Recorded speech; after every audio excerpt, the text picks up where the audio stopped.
Next one is a very interesting one, and also for you to digest what is karma, what karma means. Okay, here will Buddha tell you about all the kind of karma.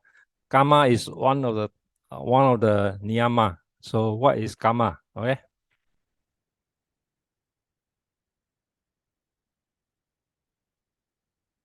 The definition of karma.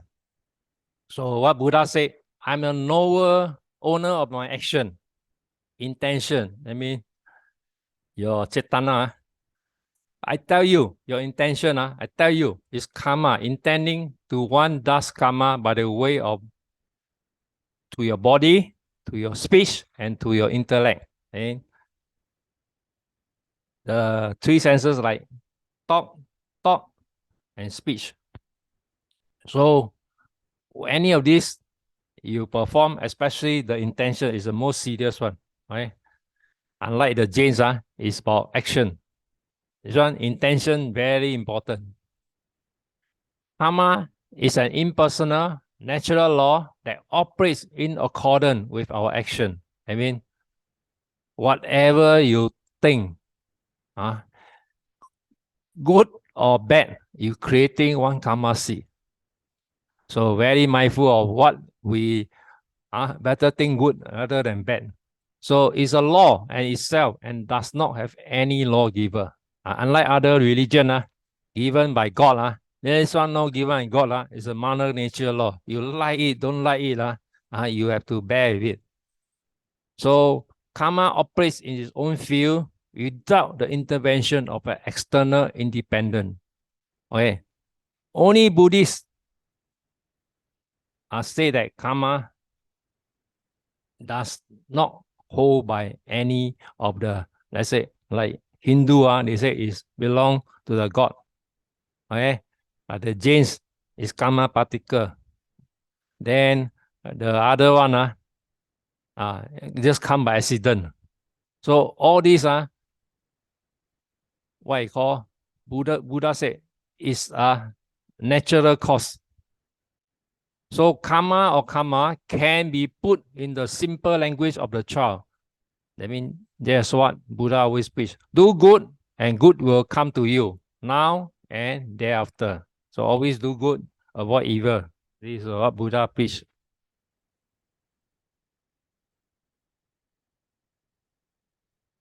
So karma, the word karma in Buddhist, there are 5 kinds. The first kind is called seasonal law or uttu niyama. This is one of the karma, first one. These are physical, inorganic order. Example, season, phenomena of winds and rain, etc. Like currently we, Singapore, Malaysia, now we got northeast monsoon coming here. So this is belong to Uttu Niyama, seasonal karma. We need to face it. You can't escape one. This is mother nature one. And the second karma is biological law, Bijak Niyama, relating to seasonal change, etc. I mean, country like temperate, like winter, summer, autumn, and so on, spring. All these are seasonal. So we got control one. This we don't live in temperate country. So temperate country, therefore season. So you can't prevent one. You like it or don't like it, it's a biological loss. Okay. Then our Buddhist karma, the karmic law, karma niyama, is relating to moral causation of order of act and result. This is the what the Buddha cause and effect. This fall under the third one, karma niyama. Okay, so this is actual more for morality. So the fourth one is called the natural phenomena, Dhamma niyama, relating to ethical forces, movement of tides, etc. Example, lightning strike. Okay, these are considered as natural phenomena. Or under the sea, got high tide, low tide, also natural phenomena. These are called Dhamma niyama. Fifth one, psychological laws, chitta niyama, which govern the process of consciousness, needs towards a mental kind of niyama. Okay. So basically, what we're studying is this karma niyama. We have this 5 types of karma, unlike those other religion. They have various explanation. Okay, so karma is one of the 5 niyama. So karma is considered only as one of the 5 natural laws that account to the diversity in this world. Okay, so not everything due to karma. Okay.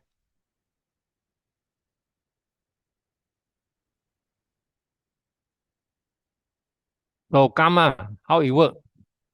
Karma effect at 2 points. At the time of conception in the mother womb, called Pati Sandhi Vipaka. I mean, upon the sperm entering the mother womb, fertilize the seed. This is called the Pati Vipaka, the egg. Okay? This is the time of conception. We're going to study this in this Abhidhamma about all this life, death, and rebirth. It's very, very sophisticated kind of explanation. Okay, for you those have gone for Abhidhamma master course, do share. I only can explain it to the book one. So this is called the Pati Sandhi, when the time of conception. So time of conception very important. What kind of being that is conceived in the egg of the mother already determined at this Pati Sandhi Vipaka. So after birth during the lifetime, Bhavati Vipaka. And then after that, continuous life, the next state of life, after the baby towards the adult. This is another state. This is the building of the kind of character. Okay. What kind of person you are, what kind of or you're in short of one faculty. All this is during the other state. Okay, so these are all determined by karma. All got explanation for Buddhists.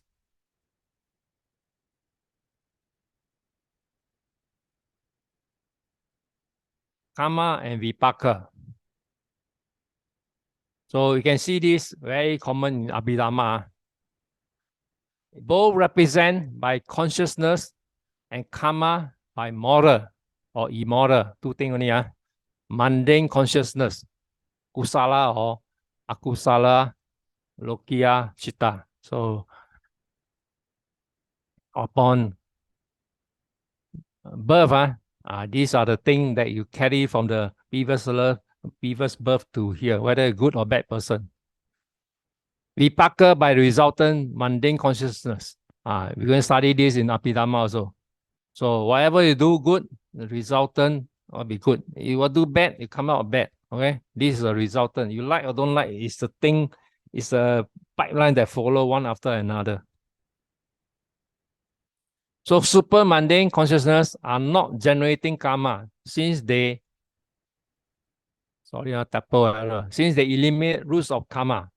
Okay, if you are born in super mundane, you are above the human. So largely, you are of higher standard. So that's why you can born in a super mundane. So super mundane are not generating karma since they eliminate the roots of karma. That's what you will study in Abhidhamma also. So karma and vipaka are interrelated by law of cause and effect.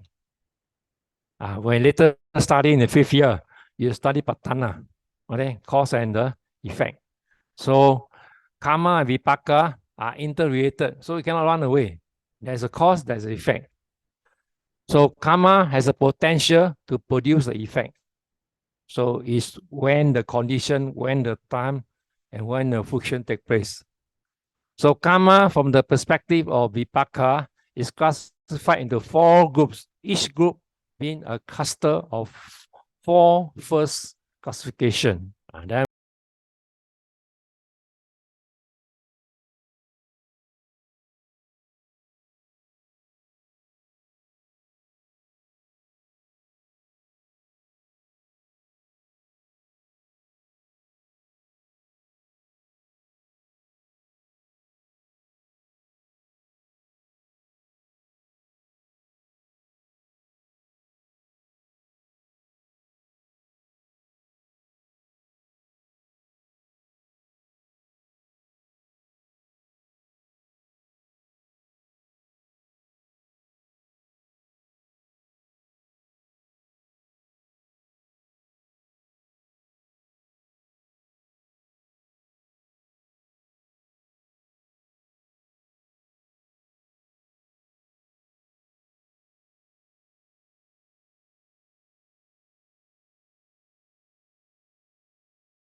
we can break down to what are the various karma. Slowly learn. There's another topic you need to master.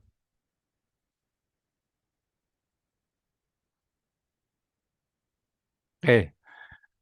Now we talk about karma with respect to time. Effect takes place.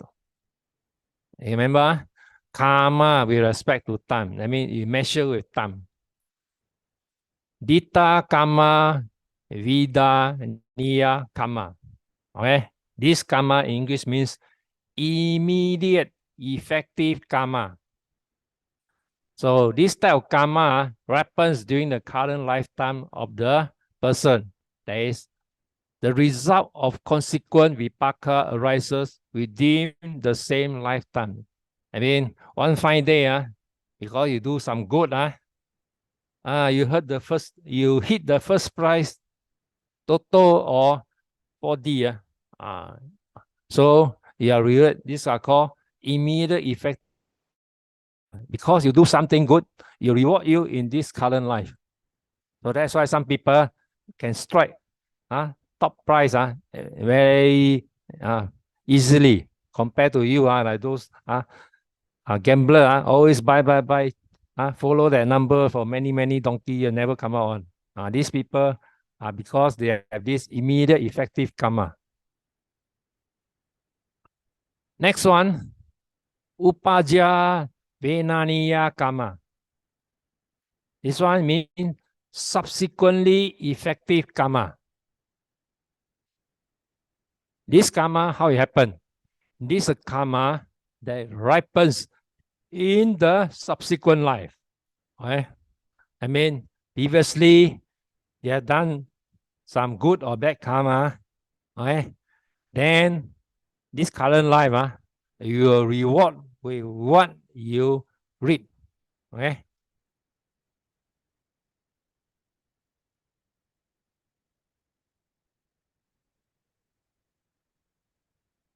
Then, there's third one, apariya venaniya karma. This is talking about Dhamma. Indefinitely effective karma. The result of this type of karma only manifests itself between the third cycle of rebirth. It said that thereafter, the person will gain enlightenment. No one, not even Arahants and Buddha, are exempted from this class of karma. Okay? Let's say you are born to be Arahant in the coming life. So, this type of karma is like striking lottery also. It happened on the third cycle of rebirth. So upon the third time, you will reborn again, and this person is getting this indefinite effective karma. So this Arahant person will be conceived on this third rebirth. Okay, so this one is once a blue moon, it will happen. And then we got the fourth step. Ahosi karma, ineffective karma. This type of karma that becomes ineffective if the result is not manifest during the subsequent life. It lapses because its period for bearing of fruits has expired or because it has fully produced a result. Okay. We will study this later on during the Abhidhamma one. We're talking about this ineffective karma. Something that can never carry weight, okay? Or is very weak. A type of karma that has no result to produce in the current life or subsequent life. So this type are called weak karma. So when this weak karma come along, it has also a expiry date, like goods, a can of food, expiry date. So when come to the time, expiry date over, it won't bear food because already gone case, so it will not conceive the result. So this is a way of talking about ahosi karma. It's very ineffective, especially those karma carry no weight one. This is called ineffective karma.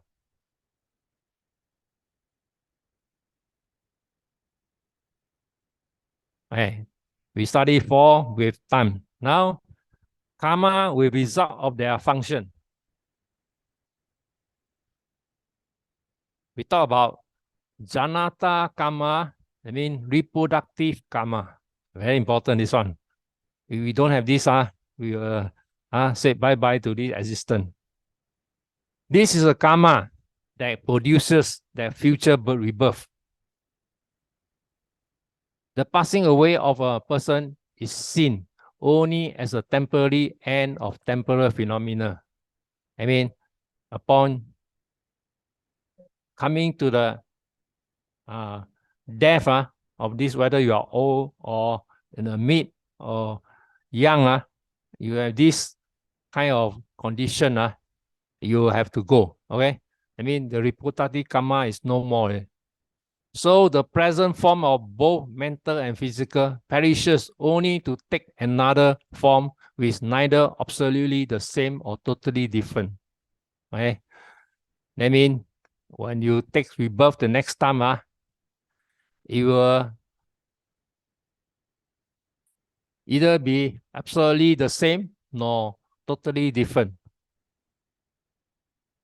I mean, neither of these. I mean, in other the soul theory, they born that they believe the soul, when they in other not in Buddhist, they say that the soul carry from the previous birth is of same kind as the earlier one. Right? Buddhists know it depends on your karmic cause. Your karmic cause will result you in the future birth, especially your last thought. We're studying Abhidhamma. Last thought very important. When your last thought, whether you are what kind of personality is your last thought. Okay? You get hold of that particular object, you will be that kind of thing. So every subsequent birth is conditioned by either good or bad karma, which predominates at the moment of death.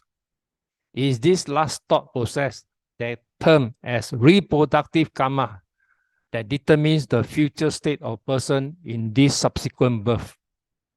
Okay? That's how they call it reproductive karma. I mean, you need this carry on surviving. Without this, you won't survive. Okay, this is one of them. So under respect of function, this is one of them.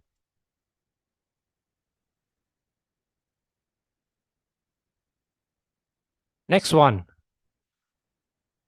Upatam karma.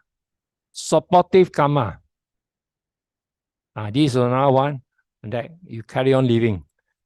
This type of karma either be wholesome or unwholesome. This it supports the reproductive karma and hence the rebirth consciousness. You need the earlier one. You need this to support your life until the last breath. So it's to assist and maintain the fusion of reproductive karma. Other past karma may be intervened.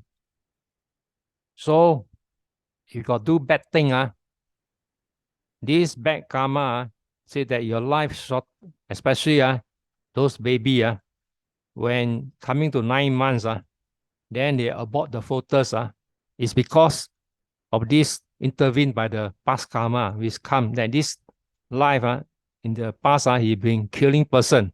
So every moment he coming to become a human, he will be killed before the fusion of the 9 months to consider a baby. So this is part and parcel of that particular being coming to this life, whether he deserves to be born.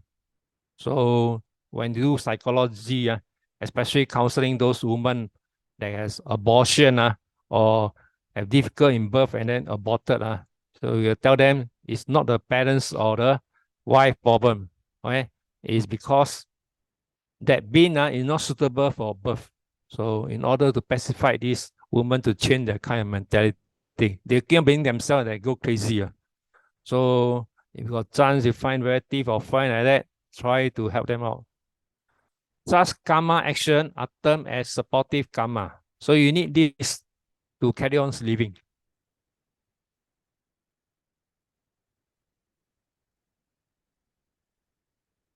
Next one. This is a function one. Upapidaka karma. This is counteractive or obstructive karma. This type of karma can be good one, wholesome or unwholesome. It counteracts or suppresses karmic result, vipāka. It weakens and obstructs the fusion of reproductive karma or janata karma. This one, obstructive karma, is like accident. It comes, your sudden intervention of your this present productive karma, you will stop it and then you will destroy and your life is gone. So this is called obstructive karma. You will come to a time, you will stop it. And so this one we can't predict, especially you do evil. Obstructive karma can anytime hit you one.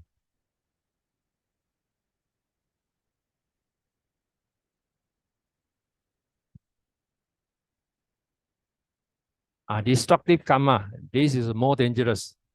Upahata karma or destructive karma. This kind of karma destroys the influence of weaker karma.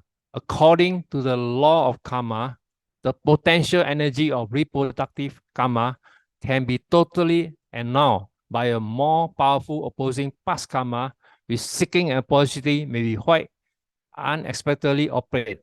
Example, the baby, especially those do evil one, always killing life. Come to 9 months, you want to conceive, to be born as a baby. Within that period of 9 months, when you want to chance to conceive, this obstructive karma come, especially those bad ones, killing life. It will prevent you from become the next bin.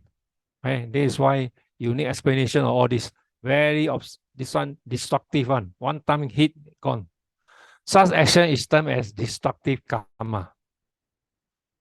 It's more powerful than the above one because it only obstruct but also destroy the whole force. This is most dangerous of all. This one really kill you. No chance for explanation. Okay? So you need to understand all these 4 karma with their function. Okay? This one is a regular topic which they will ask. So at least you all know how to explain karma. So one is time, one is function. We have some more to digest.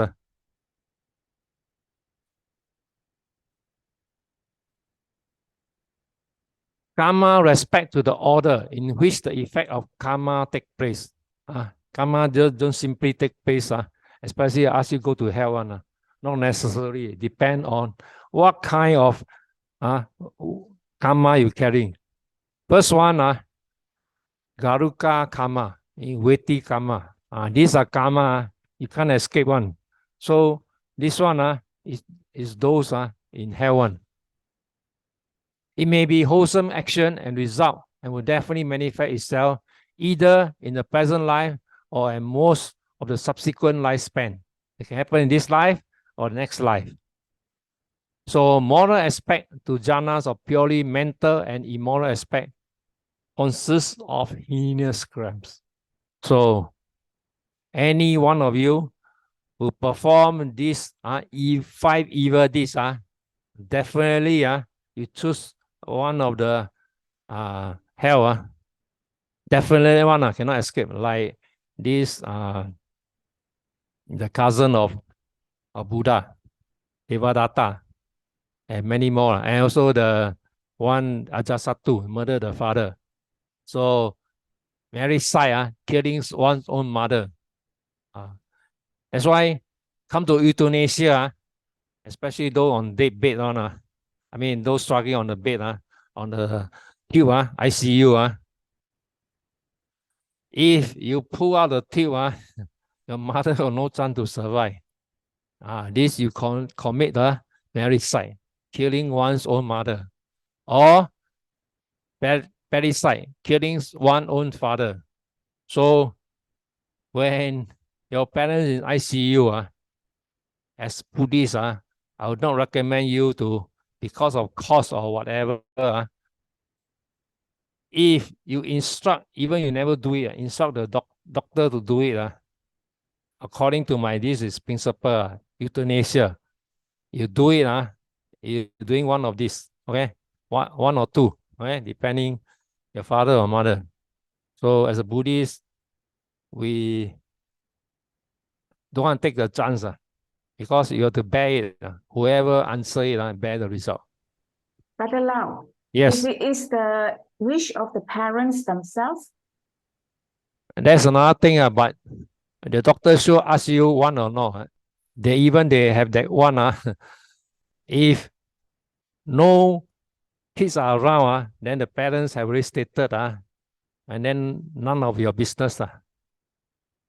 But if you are around, you are asked to do it, whether you want to do it or you consider. Because according to my late principal, if you do that, you currently meet one of these. Okay?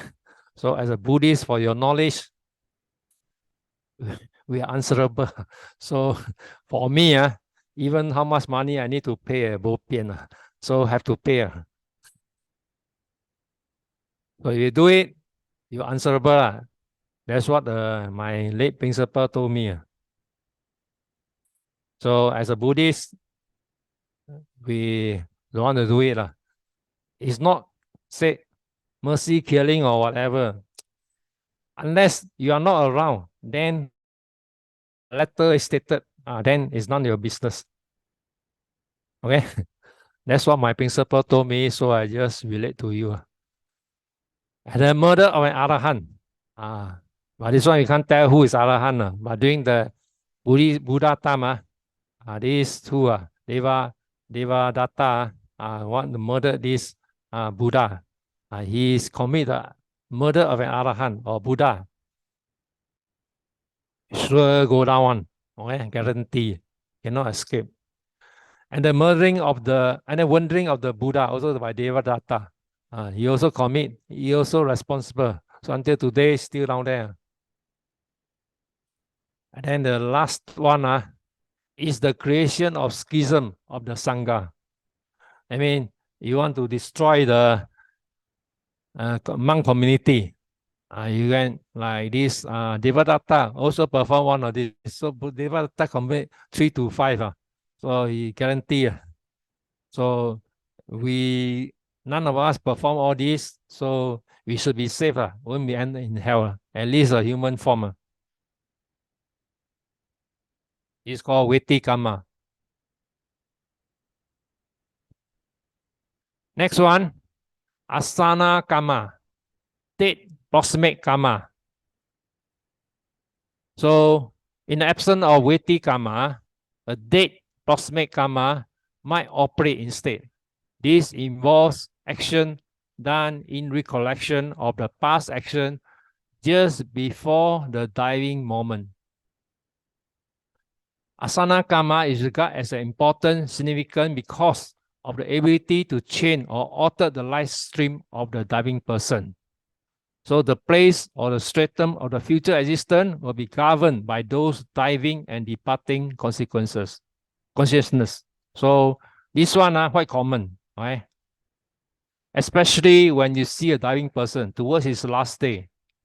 If he or she saw those past relative, or especially those bad one, you see towards hell one, or very bad destiny for next rebirth, it's best to send a monk to try to preach to him to change his last mental thought moment, because the last mental thought moment will destine him to the next kind of rebirth that it will play on him until his last breath. So if you're able to change, help him with the help of the monk, you can probably get him to born especially you go to hell one, then we terrible. So at least, but it's also up to him. We really can only to the help of the monk to make sure he change his mental last moment of thought to something else better than the current one who is destined to be suffering.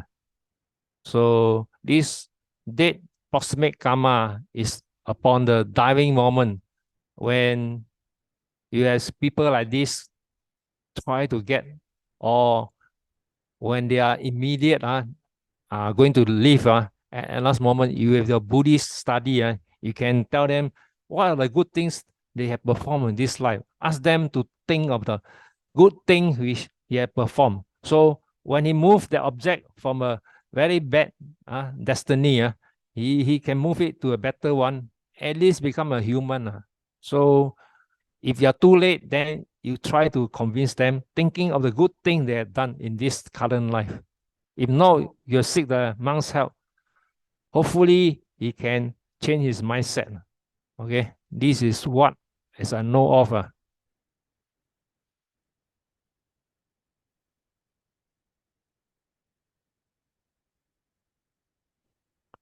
Next one, achina karma, habitual karma. Mean habitual activities, both wholesome as well as unwholesome habit, developed by individual. I mean, your daily habit, which you in the past, from young to this age, you have been doing, whether good or bad, you should know yourself. So the habits may have been acquired during the passage of time. So over a long period of time, when we're doing this every day, it become a habit, you can't change it. And of everyday living. So you cannot do this until the last day of your life. So when we know about this, you should do something about it. At any rate, they soon become secondary nature and tend to mold the personality and the character of person. So this particular person have this such personality, or the bad one, especially bad one, then likely he'll bring this type of habit into your next existence. So during the process of daily activities, the engagement and the usage of habitual thoughts and deeds occur frequently. So each of us have know own self, your habitual habit. So if you have those bad habit, try to improve on it and replace with good one. So hopefully you don't repeat the habitual habit. Especially when you become a habit of coming to Buddhist class, become a habit that it's a necessity for you. So when you're nothing better to do, read Buddhist book, explore further, and all these good things will come to you. That's why my teacher always said, you're nothing better to do than read Buddhist book. I mean, make yourself become a habit of reading to improve on yourself. So we as Buddhists, we need to do this, especially a bad one. We must clear off to change it to a good one. So all this is up to your individual. If you don't change, the chances next life you get this habitual habit you carry on to the next life. So please if you know this, try to change from today. Be a good, from bad to good.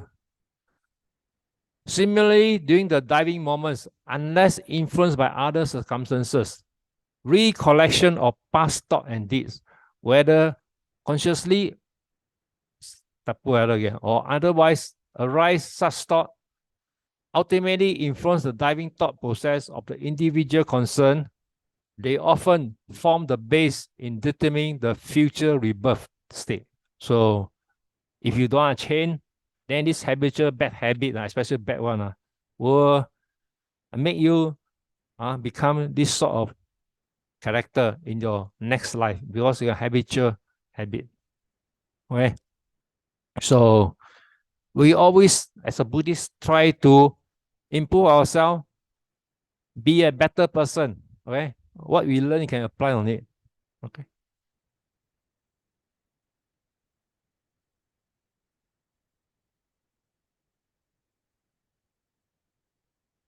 Okay. Karma.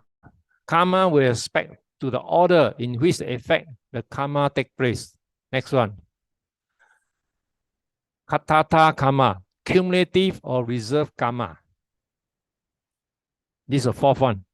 So if you don't have the 1, 2, and 3 above, in the absence of above 3 types of karma, reserve karma takes place to determine any sort of consequent result, vipāka, the resultant, to be manifest either in existing or future life.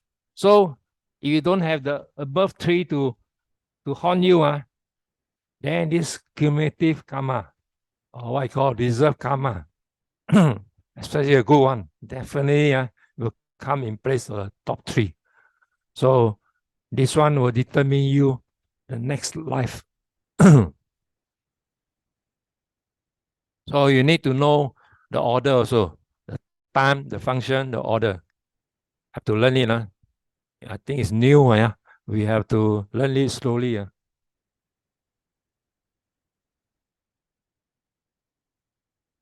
So next one, we will do the classification according to the plane where effect takes place. So unwholesome karma, definitely in sense sphere. Wholesome karma in sense sphere. And wholesome karma, if you perform those meditation, jhana, all that, it can be wholesome karma in the realm of form, material world. Or if you progress further, you can go to the infinite one, wholesome karma in the formless sphere. I mean, you're born without the body, with the mind only. So evil action give effect to unhappy experience. I mean, that one will give you a bad existence to beings born in the sense sphere. So ecstasy of form matured in the realm of form or formless, ecstasy matured in the formless realm. So if you are highly in your meditation, then high chance you go to the form and formless realm. So you need to know all this karma. It's a study. If you study degree, it's more than this. So how the law of karma work? The doer of the karma alone is responsible for his action. So whatever you do, you're responsible for yourself. No amount of praying, no amount of riches, or no amount of rights or whatever you can change.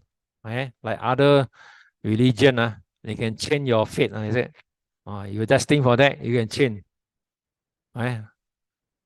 In the law of karma, actually universal law, you're responsible for it. So many religions against this. They say this law only belong to the Buddhists. I say, up to you lah. You don't fight with them lah. Then effect follows like a shadow. So when you do something wrong, this one will be like shadow, will be after you. At right moment, it will foot. Right? It's only one foot when your karma still good. Kamma and vipāka, according in nature, unhappy effect following back karma and happy effect follow good. So good reap good, bad good bad. So this is the law of karma.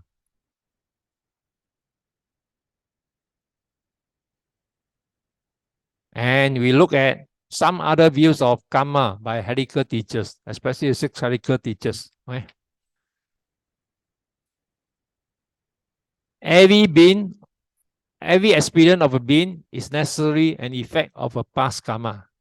This is belong to the Jains. The Jains always say the past karma affect your present existence. So Buddha ever asked them, how many past karma have you cleared? So a being is destined to reap the effect of all past karma without exception. So whether you like it or don't like it, you are answerable to what you have done in the past or present. Karma as a sole causative factor of any happening. So Buddhist karma is actually a moral law to discourage you from doing any evil. So all the above views are practiced by the fatalistic doctrine. I mean, one of them is the I think the one nyati. Everything happen. You can't stop them. So these are heretical teachers' view.